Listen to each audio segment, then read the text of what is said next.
Welcome along. Great to have your company as we look back at another fascinating weekend in the Vanarama National League, one that will have a big impact in the race for the title. Coming up too, we'll hear from Sutton United after Paul Doswell opted to temporarily step down as manager. This is a Sutton really close to the playoffs. But our first stop is to Yorkshire.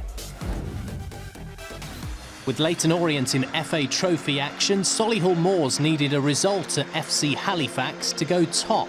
But the hosts were used to frustrating Moors, going into the clash unbeaten in all 7 league meetings. Tim Flower's men started strongly at the MBI Shea. George Carline linked up well with Terry Hawkridge, testing the alert Sam Johnson in the Shaman's goal. Then from distance, Kyle Storer fancied having a go. Again in the spring sunshine, Johnson up to the task. The clash was still less than a quarter of an hour old, and on the break, Cheltenham loanee Manny Duku beat Salford's offside trap, also then beating Ryan Boots, making it 1-0.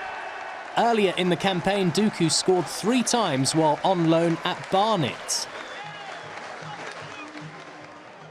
Moors were determined to avoid back-to-back away losses for the first time since August, but were foiled again in attack, again involving Carline. Right on half-time came an awful challenge as high in the air Lee Vaughan clattered into Matty Coslow. And as things understandably got heated, referee Sam Perkis had a straightforward decision to make, a straight red.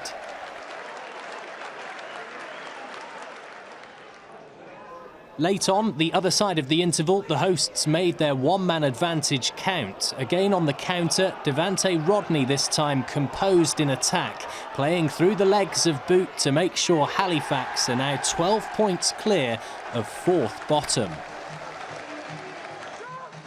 Thoroughly deserved today. I think the players responded to the hard work all during the week, and it's pleasing to see it bear fruit today.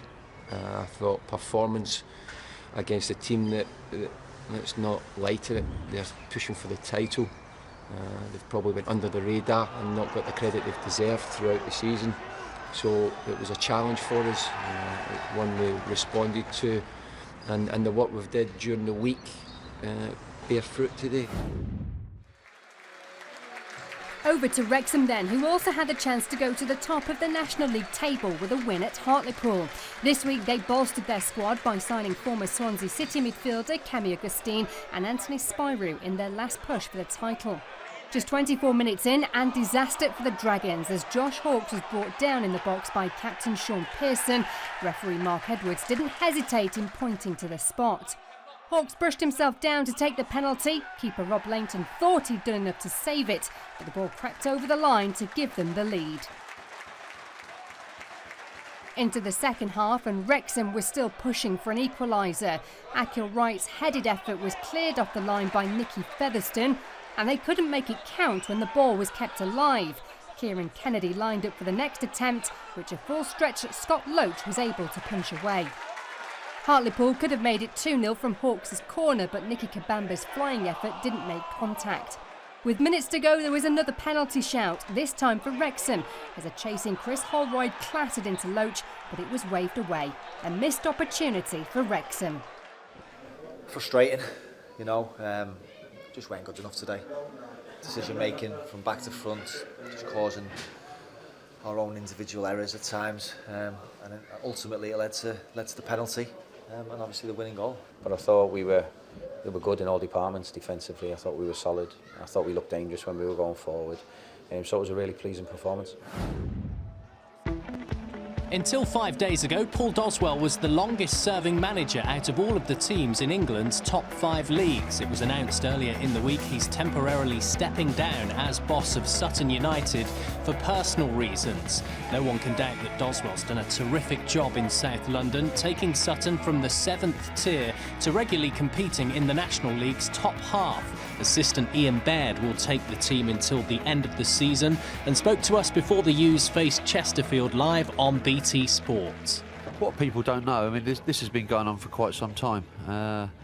And also what people don't know is what Doz actually does behind the scenes. You know, he's driven Sutton on, you know, he's created the academy, we've created the artificial pitch, which has brought revenue streams into the football club. Coupled with us not doing particularly well this season with, you know, and everything with his business, family, etc. And this has been sort of going on for about 2 weeks, and, you know, obviously we spend a lot of time together. I actually said to him, I said, look, you know, why don't you sort of take a few weeks off, you know, look at things from above, and maybe you'll see it different. But the biggest message I need to give out is he rang me last Wednesday. I was at Cheltenham losing money. I ignored his calls because I knew what it was about. And he said what he was going to do, and I said, well, what do you want me to do? And he said, I'd ask you to, he said he wanted me to take over to the end of the season. I said, well, I'd only ever do that under the premise that he was coming back. So the message is he's 100% coming back. Before kick-off in the Midlands, Chesterfield held a minute's applause for former chairman Mike Waterson, who passed away last weekend, aged 76. Watching the action for us, the two Adams, Virgo and Somerton.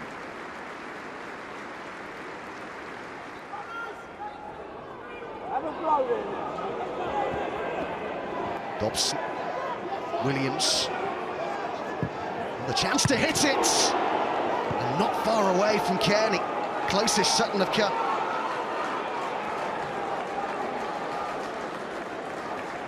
Brilliant first touch there to set himself up. That is agonisingly close there.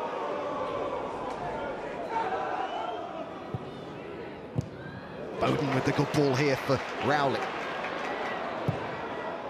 Denton, and it's in. Well, it was Denton's header, but Smith looks like he wants to claim it as well. It's good play though, Bowden coming in short, and then it's a great ball out wide. Great cross in there from Rowley, call that a goal ball. Heads it back brilliantly from Denton, going in the goal. It's Denton's goal, isn't it, surely? He says it's his. I think he's just winding him up, you know. He is, look.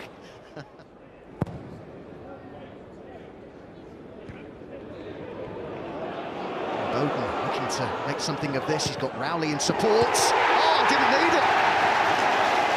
That's a quality finish. Right into the corner from Scott Bowden. A man in form. A man very much enjoying his second spell with Chesterfield. Denton and Bowden playing closer together. When it's close to being offside, Thomas lets it bounce, and all of a sudden he's in trouble. But I have to say, that is just a brilliant, brilliant finish.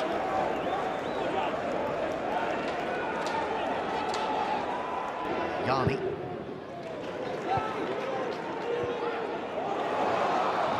Maguire. So many to aim at in the middle. Denton was one of them.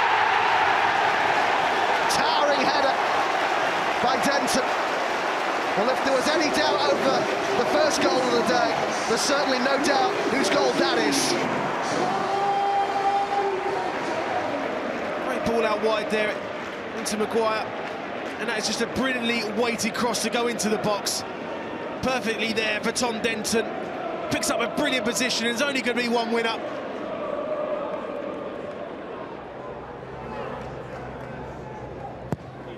Chapman's corner. Oh, the goalkeeper was a bit unsure, and they've just not quite managed to turn it in. We do see this a lot sometimes, goalies punching the ball into their own net. It was good in the air from Brett Williams and the line just to get it away. Say credit to Warner afterwards. That's a lovely first touch, and that's a great touch to him. Rowley! Now that would have been one of the goals of the season that we've seen in the National League. Would have been a brilliant goal. Just couldn't quite get the direction towards goal, but if that would have gone in, even I'd have been clapping. Convincing victory for John Sheridan's Chesterfield. Maybe scored their opener against the run of play, but they were ruthless really in front of goal today. We're disappointed with the result, but we're quite apparent to where we are at this football club. You know, we've had 4 years of continued success here, and it now looks sort of nigh on impossible that we're getting to the playoffs. You know, from our point of view, that's a failure. But you've only got to look at the opposition we're up against today. You know, you look at the ground, you look at the facilities, you look at the manager they've got, you look at the players they've got. You know, it's far and away of what we've got. But we've got to reassess ourselves and go again for next season. Informed Salford were on their best run since October, winning their last 4 games and keeping a clean sheet in each as they welcomed Barnet to Moor Lane. They tested Bees keeper Mark Cousins, who was also playing off the back of 2 clean sheets. He was able to keep the Ammies at bay when under attack from Thomas Walker twice within the space of a few seconds.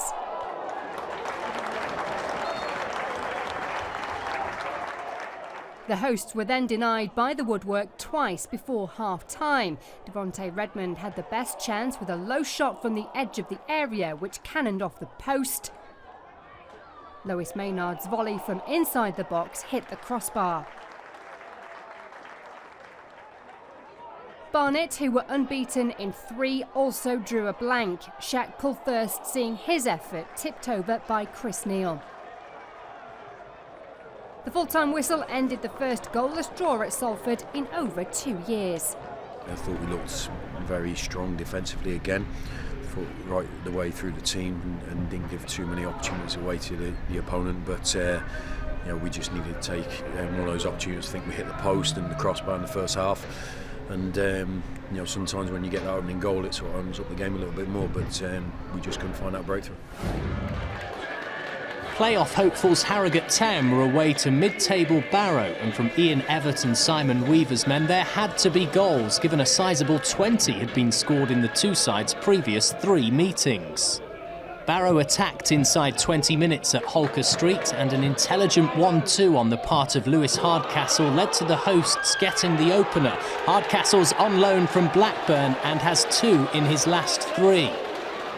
Only 3 minutes later, the home team were gifted an opportunity to double their advantage. Jack Hindle brought down by Ryan Fallowfield, penalty given.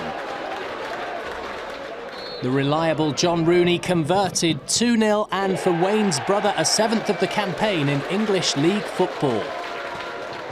Only a couple of minutes into the second period, Harrogate were provided with a gift of their own. A Joel Dixon clearance cannoned off Jack Muldoon and then into the back of the net, arguably the strangest of Muldoon's 14 goals this season.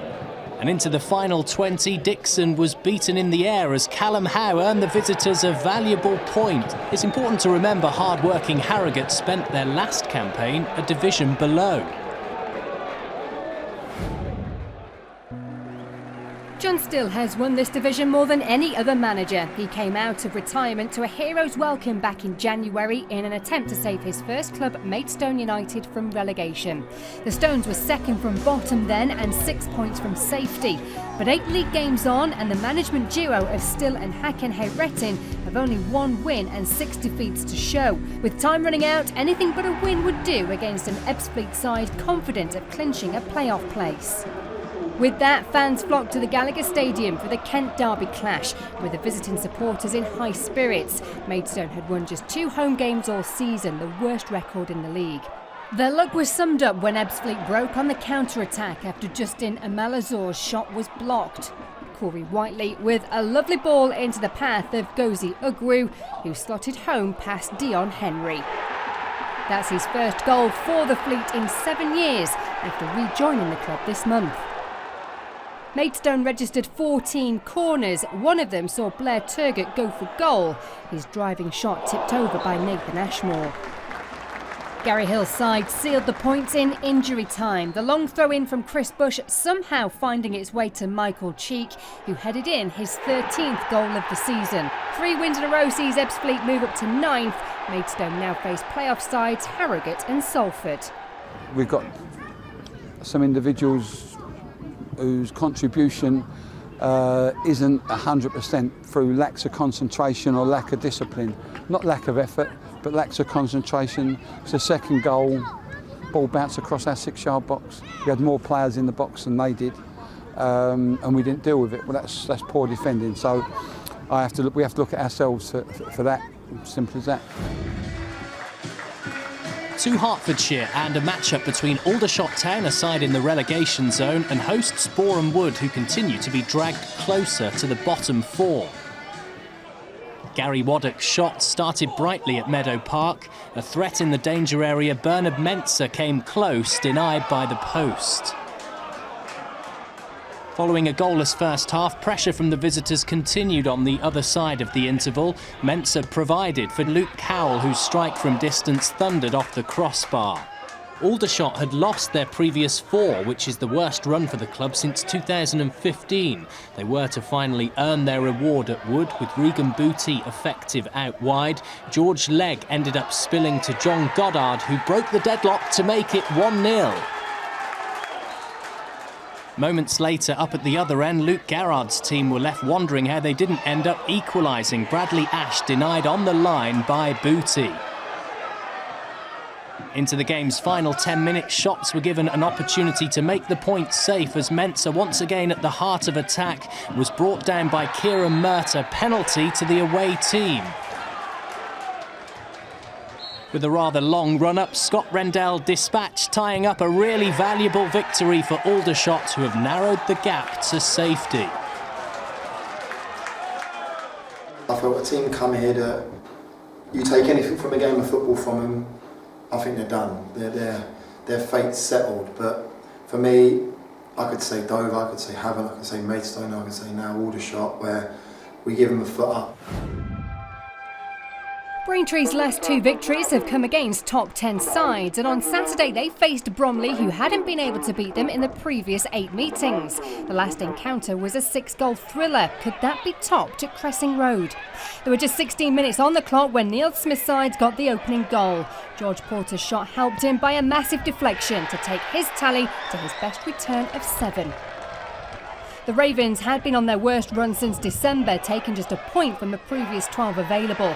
But they doubled the lead just minutes later, Luke Coulson with another on the road. Rico Hackett-Fairchild had the chance to put Bromley 3-0 up before the break, but he was denied at point-blank range by Ben Killip.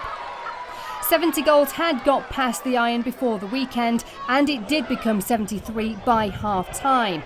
Frankie Raymond's strike in off the post. Braintree were out of the game, but Cody Lyons-Foster gave them a lifeline shortly after the restart, heading in Luke Allen's corner. But Bromley responded. Coulson the provider this time to top scorer JJ Hooper, who restored their 3-goal advantage. If there was any consolation, the hosts scored what was the goal of the game. The left-footed strike from Mohamed Sagaf to open his account on his 21st league appearance for the club. Bromley did come close to making it 7 goals this time when sub Denon Lewis beat Killip, but was denied by the woodwork. Braintree's 7th defeat in 8 games means they could be relegated from the National League next week. Braintree's remaining 6 matches involve taking on 4 sides in the top half of the table going for promotion, and with this including the leaders Leyton Orient, it's looking ominous for the Iron. You wonder if this is the time Aldershot will finally get on a run to remain at this level. 8 points from safety now. Shotts have only earned back-to-back wins once this season. At the top, the O's, who are after a league and cup double, have 2 games in hand. As we know, Solihull failed to capitalise on Orient not playing in the league, losing away to Halifax. And we certainly shouldn't count out Salford, given the quality in their squad. The Ammies are only 3 points away from first and ready to pounce. In the National League South, Torquay would have to prove their title credentials to leave Thames Road with anything, as they faced a Concord Rangers side whose only league defeat at home had come back in August. Gary Johnson's side had put 4 past Rangers on their last encounter. They came within inches of breaking the deadlock here when Jamie Reid tried his luck from distance. It wasn't until the final 20 minutes when the high-flying goals found the breakthrough. Kyle Cameron heading in his first goal this season. It prompted a frantic final 10 minutes between the two sides. Rangers almost equalising when Danny Green's free kick hit the post. Keeper Sean McDonald reacting quickly to save the rebound. Torquay could have made the game safe as Reid again looked to wrap things up. Sam Besant with a fingertip save to push his effort off the post. Rangers, who were unbeaten in the previous 10 games, then saw a huge chance go begging with minutes left on the clock as Jack Midson headed over the bar. The 1-goal win sees Torquay go top. You know, we've got to still play some good teams, and we've got to play some teams that are in the relegation fight. So, you know, they won't lay down and die easily. So, no, we'll keep going, and every game we win, we'll celebrate that game, but we won't celebrate the league until we've actually got it, and it's still a long way off. A game in hand for Gary Johnson's Torquay United could prove vital for their automatic promotion hopes. Woe for Woking though, as their first defeat in 5 games dents their own aspirations. Billericay succumbed to a 4th straight defeat, this time to 3rd from bottom Hungerford. That opened the door for Wealdstone, who are just a point behind now from pushing into the playoff places. Chorley have opened up a 7-point lead at the top of the National League North with title rival Stockport in FA Trophy action. But spare a moment for Brackley Town right now. Only 1 league defeat since the turn of the year. A 3-1 win over Kidderminster was their 5th on the trot and their 9th in 10 games, seeing them rocket up the table. Form is everything when it comes to the playoffs, and they're now in with a great shout of promotion. Now, there are 7 fifth-tier clashes midweek, and we'll be in Yorkshire on Wednesday for live coverage of one of them. Harrogate Town, who are looking good for a spot in the playoffs, face Salford City, who want to be heading up to the EFL this season automatically. Matt Smith and the 2 Adams will be live from 7:15 BT Sport 1 and 4K UHD. The BT Sport National League team then heads south with AFC Fylde for the early kick-off on Saturday. Dave Challoner's promotion push continues at Aldershot, who badly need points to avoid dropping into the 6th tier. It's BT Sport 2 for this one, plus 4K UHD, live from 12:15. That's it for this week, but before we go, there is time to mention Fylde again and Leyton Orient, who are into the final of the FA Trophy.